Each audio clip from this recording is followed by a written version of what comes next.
சட்டென சரிந்த சேரால் அப்படியே விழுந்த நாக சைத்தன்யா.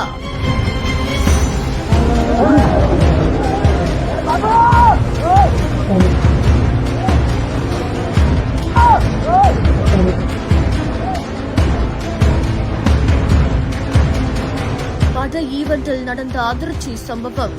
இருந்தாலுமே இதுதாங்க அவரோட மனசுன்னு சொல்றது.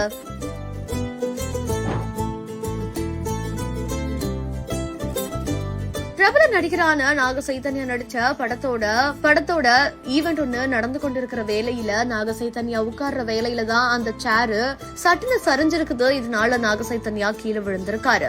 இருந்தாலுமே அக்கம் பக்கத்துல இருந்தவங்க ஓடி வந்து சாரி இது எங்களோட தப்புதான் அப்படின்ற மாதிரி கேட்கும்பொழுது கூட ஒன்னும் பிரச்சனை இல்ல, பரவாயில்ல அப்படின்ற மாதிரி அவர் அங்க இருக்கிறவங்க கிட்ட ரொம்பவே காமா நடந்திருந்திருக்காரு. இது குறித்தான வீடியோ காட்சிகள் இப்போ இணையதளங்கள்ல வெளியாகி இவர் மாதிரியான இந்த ஒரு மனசு வேற யாருக்கு வரும் சொல்லுங்க அப்படின்ற மாதிரியா பரவிட்டு வருது.